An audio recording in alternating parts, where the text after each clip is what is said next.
दोहान ने सोचा था कि वो अब अपने भाई और नायंग को प्रोटेक्ट करेगा, वो अब सच्चाई से भागेगा नहीं, इसीलिए सबको अपनी सच्चाई बताने वाला था। लेकिन जिहान ने तो पहले ही प्लानिंग कर ली थी। वो प्रेस कॉन्फ्रेंस में सबसे माफी मांगता है और कहता है कि उसके दोहान और नायंग को लेकर जो भी रूमर्स फैल रहे हैं वो सब फेक है। इसमें नायंग की कोई गलती नहीं है, वो ही उसे पसंद करता है, वो ही है जो उसके पीछे पड़ा हुआ है। लेकिन नायंग के मन में उसके लिए कोई भी फीलिंग्स नहीं है और नायंग ने उसके भाई को धोखा नहीं दिया। वो मन में नायंग से माफी मांगता है कि उसने अपना प्रॉमिस तोड़ दिया। उसने ऐसा करके नायंग और अपने भाई को प्रोटेक्ट कर लिया था, ये जानते हुए भी कि अब सब लोग उसके बारे में क्या सोचेंगे। वहाँ घर में नायंग भी इस लाइव टेलीकास्ट को देख लेती है। वो तुरंत ही कॉन्फ्रेंस हॉल के लिए निकल जाती है, लेकिन जैसे ही वहाँ पहुंचती है तो प्रेस कॉन्फ्रेंस खत्म हो चुकी थी और जिहान भी वहाँ पर नहीं था। वो बहुत ज्यादा निराश होती है और वहाँ दोहान को पता चल गया था कि उसके दादाजी उसका सीक्रेट जानते थे। उसे यकीन नहीं होता, लेकिन फिर उसे याद आता है कि मिनू के पास उसकी और हायुन की फोटोज थी और तब उसने बताया था कि किसी ने ये फोटो दादाजी को भेजी थी और नायंग के साथ मीटिंग वाले टाइम दादाजी ने पूछा था कि वो क्या छुपा रहा है। उसकी माँ के मेमोरियल वाले दिन भी जब उनकी तबीयत खराब हो गई थी तब उन्होंने कहा था कि उसे डरकर भागना नहीं चाहिए, कंपनी संभाल कर अपनी पोजीशन की पावर से खुद को और अपने लोगों को प्रोटेक्ट करना चाहिए। वो समझ गया था कि इसका मतलब यूएस में जो उसे फॉलो कर रहा था, जिसने उसकी वो फोटोज ली थी, वो सब उसके दादाजी करवा रहे थे। तो वो उन पर नाराज होता है कि वो ऐसा कैसे कर सकते हैं। तब दादाजी कहते हैं कि वो उनका पोता है, वो जानता है ना कि जब उनकी माँ ने उनकी नहीं सुनी थी तो क्या हुआ था, इसीलिए वो नहीं चाहते कि अब उसके साथ भी वही हो। लेकिन दोहान को इस बात पर ज्यादा गुस्सा आ रहा था कि जब वो सब कुछ जानते थे तो उन्हें ये सब रोकना चाहिए था। उसकी वजह से अब जिहान और नायंग को कितना कुछ झेलना पड़ रहा है, इसीलिए वो सबको सच बताना चाहता है। लेकिन दादाजी कहते हैं कि अगर वो अपनी सच्चाई सबको बता भी देता तो क्या सब उसे एक्सेप्ट कर पाते। वो अभी भी सेल्फिश बन रहा है, उनके नाम पर फिर से भागने का बहाना बना रहा है। तभी मिस्टर किम आते हैं और बताते हैं कि जिहान ने क्या किया है। दोहान जल्दी घर जाता है, पर जिहान तो वहाँ नहीं था, लेकिन नायंग थी। नायंग गुस्सा तो बहुत थी, लेकिन शांत थी कि क्या ये सब करके जिहान को लगता है कि वो खुश रहेगी। उसे समझ नहीं आ रहा था कि वो उस पर गुस्सा करे या खुद पर, क्योंकि ये फेक मैरिज तो उसकी गलती है। लेकिन दोहान कहता है कि वो उस पर गुस्सा करे क्योंकि इन सब की शुरुआत तो उसने की थी और वो तो अब इसका एंड भी ठीक से नहीं कर पाया। उन्हें तो ये भी नहीं पता था कि जिहान कहाँ है। तो दोहान नायंग को घर जाकर रेस्ट करने को बोलता है और खुद जिहान के बारे में पता करने जाता है। वहाँ नायंग के घर में भी सब परेशान थे। ताइमिन सुजुंग से कहता है कि उन्हें माँ को नायंग के फेक मैरिज के बारे में बता देना चाहिए, कम से कम वो ये तो नहीं सोचेंगे कि नायंग ने दोहान को चीट किया। इतने में नायंग भी घर आ गई थी तो उसके पापा कॉन्फ्रेंस के बारे में पूछने लगते हैं, तो बिना कुछ कहीं जाने लगती है। लेकिन जब उसकी माँ जिहान के बारे में गलत गलत कहने लगती है कि वो लड़का ही ऐसा है, उसकी गलती है तो उसे भुगतना तो पड़ेगा ही, तो नायंग उन्हें बता देती है कि वो दोहान के साथ फेक मैरिज कर रही थी। उसे बस 3 साल के लिए एक्टिंग करनी थी, इसके लिए उसे पैसे भी मिल रहे थे। सुजुंग उसे रोक रही थी, लेकिन नायंग कहती है कि दोहान प्रॉब्लम में था और इस रोल को सिर्फ वही कर सकती थी, वो बस ये करना चाहती थी, ये सब उसकी मर्जी थी। लेकिन जिहान ने सारा ब्लेम अपने ऊपर ले लिया। वो माफी मांगती है कि उसने सबसे झूठ बोला, वो जिहान को इतना पसंद करती है कि उसके बिना नहीं रह सकती। और ये कहते कहते वो रोने लगती है कि उसे नहीं पता कि जिहान कहाँ है, वो उसे कैसे ढूंढे। उसे रोता देख उसकी माँ उसे संभालने लगती है। दूसरी तरफ दोहान अपने स्टूडियो आता है क्योंकि जिहान उसका वहीं वेट कर रहा था। दोहान उससे पूछता है कि उसने ऐसा क्यों किया। जिहान कहता है कि ये सही था और उसके लिए आसान भी था, पर दोहान जानता था कि ये डिसीजन लेना जिहान के लिए कितना मुश्किल था और ये सब उसकी ही वजह से हुआ। तो जिहान कहता है कि ऐसा नहीं है, उसने ही दोहान पर हमेशा से बहुत बर्डन डाला है और लास्ट टाइम उसने कहा था कि उन दोनों को अब अपनी लाइफ अपने तरीके से जीनी चाहिए। फिर वो पूछता है कि नायंग कैसी है, तो दोहान उसे कहता है कि उसे नायंग से मिलने जाना चाहिए, वो बहुत दर्द में है। इस पर जिहान कहता है कि वो अब उसे फेस नहीं कर सकता क्योंकि वो तो उसे मार ही डालेगी, इसलिए दोहान को हमेशा नायंग का साथ देने के लिए कहता है और ये भी कि उसे इस बातचीत के बारे में मत बताना। इतना कहकर वो चला जाता है। फिर हम सॉन्ग को देखते हैं। अब कंपनी फिलहाल उसे ही संभालनी थी, इसीलिए दादाजी उसे डायरेक्टर से टाइम पर मीटिंग करने के लिए कह रहे थे।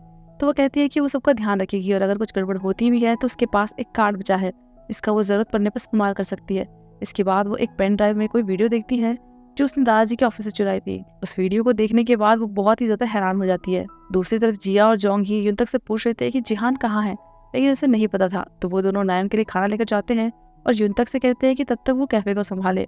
और वहाँ जिहान कहीं दूर आया हुआ था, वो वहाँ नायंग को मिस कर रहा था, इसीलिए उसे फील कर रहा था। वो नायंग के मैसेज पढ़ रहा था लेकिन कोई रिप्लाई नहीं दे रहा था। नायंग कह रही थी कि वो अभी वापस आ जाए, अगर नहीं आया तो फिर उसे माफ नहीं करेगी। वो रोज उसे मैसेज कर रही थी और आज तो वो उसके घर भी गई थी, लेकिन वो अभी तक वापस नहीं आया। अगर वो नहीं आया तो वो वहाँ जाएगी, वो उसे बहुत मिस कर रही थी। जिया और जोंगी भी उसके साथ ही थी। जिया उसे कहती है कि अब वो जिहान को मैसेज करना बंद कर दे और कुछ खा ले, लेकिन नायंग को भूख ही नहीं लग रही थी। तभी उसे मिस्टर किम का कॉल आता है क्योंकि चेयरमैन उससे मिलना चाहते थे। चेयरमैन चाहते थे कि नायंग दोहान से शादी कर ले ताकि दोहान का सीक्रेट छुपा रहे। नायंग चौंक जाती है कि उनके कहने का क्या मतलब है। तो चेयरमैन दोहान को इडियट और वीक कहते हैं कि उसने अभी तक उसे सच नहीं बताया। वो बताते हैं कि उन्हें दोहान का सीक्रेट पता है और वो चाहते हैं कि ये शादी हो जाए, लेकिन नायंग मना कर देती है कि वो ऐसा नहीं कर सकती। जिहान ने प्रेस कॉन्फ्रेंस में जो कहा वो सब झूठ था। वो दोहान से शादी कर भी लेगी तो जिहान का क्या होगा, वो तो उसे ही पसंद करती है। चेयरमैन का कहना था कि वो जिहान को तो रोक नहीं सकते लेकिन दोहान को रोक सकते हैं। वो बता देते हैं कि दोहान भी प्रेस कॉन्फ्रेंस करके अपना सीक्रेट सबको बताने वाला था। जिहान और दोहान ने सिर्फ उसके लिए ये सब किया, तो क्या वो उनके लिए कुछ नहीं कर सकती? वो उन्हें ऐसे ही गिव अप करते हुए देखेगी। लेकिन नायोंग शादी के लिए मना करके चली जाती है, पर फिर थोड़ी देर में वापस आती है और कहती है कि उन्हें जिहान और दोहान को इडियट और वीक नहीं कहना चाहिए। वो तो अपने दादाजी के लिए कितने ज़्यादा अच्छे हैं, तो उन्हें भी उन दोनों की फीलिंग्स को समझना चाहिए, उनका साथ देना चाहिए। और फिर घर जाते हुए न्यूज़ में वो देखती है कि दोहान प्रेस कॉन्फ्रेंस में कह रहा था कि उसके भाई ने पहले जो भी कहा वो सब झूठ था, वो एक गे है और इसे छुपाने के लिए ही वो झूठी शादी कर रहा था। तभी उसे दोहान को कॉल आता है, वो कोरिया छोड़कर जा रहा था। नायंग उस पर गुस्सा करे उससे पहले ही वो कहता है कि उसने कहा था कि एक अच्छा फ्रेंड हमेशा साथ देता है और सपोर्ट करता है, प्रॉब्लम से भागता नहीं है। बस उसने भी यही किया, अपनी फ्रेंड को प्रोटेक्ट किया, इसके लिए वो खुद को ब्लेम ना करे। उनका कॉन्ट्रैक्ट अब खत्म हो गया है लेकिन उनकी फ्रेंडशिप हमेशा रहेगी। इसके बाद वो चला जाता है। फिर हम सॉन्ग को देखते हैं, वो रिपोर्टर कांग से मिलने आई थी। कांग को तो उम्मीद भी नहीं थी कि दोहान का कुछ ऐसा सीक्रेट होगा।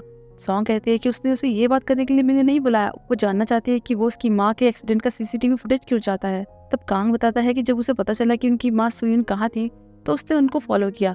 उस टाइम उनके साथ उनके डैड भी थे, उन्होंने ही सुयुन का पीछा करने के लिए कहा था।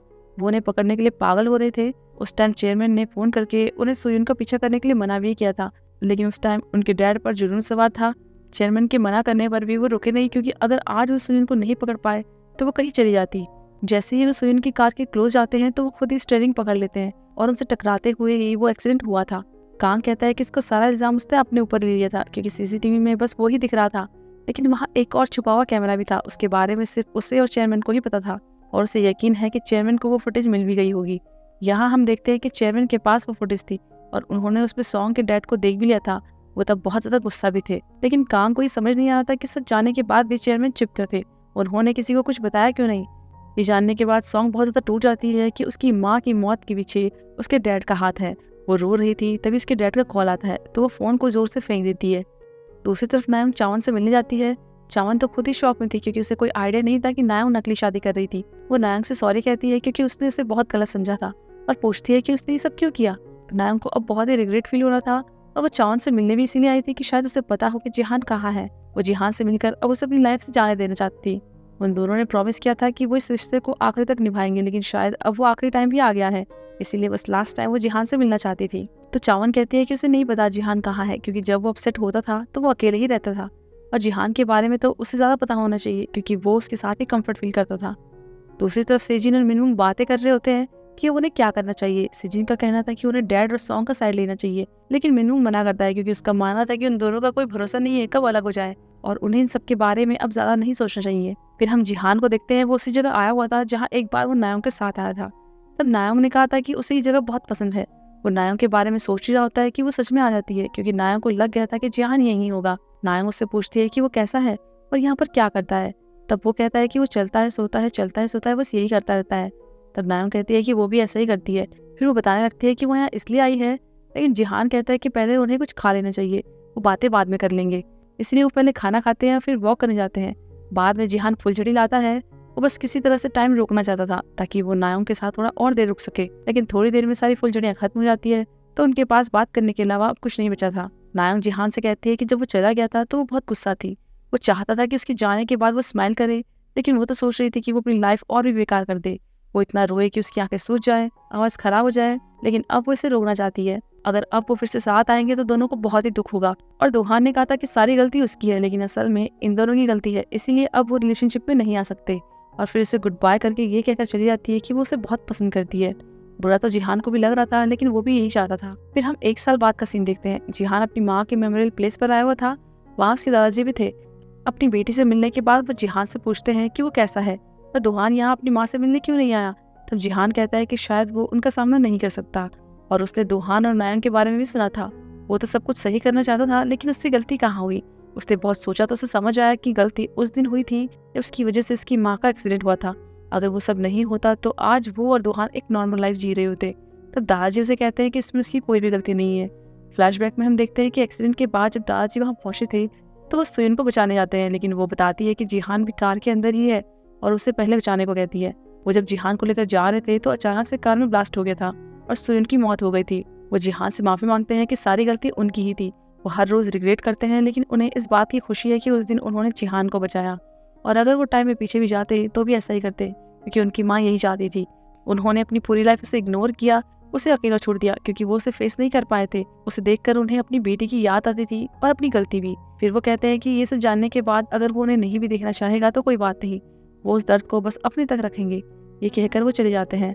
उनके जाने के बाद जिहान अपनी माँ की फोटो के पास उस छाते को भी देखता है जो वहाँ नायोंग ने रखी थी। तभी नायोंग भी वहाँ आ जाती है और दोनों एक दूसरे को देखकर स्माइल करने लगते हैं। यहाँ पर ये पार्ट खत्म होता है। अब आगे की कहानी जानने के लिए हम जल्द ही मिलेंगे।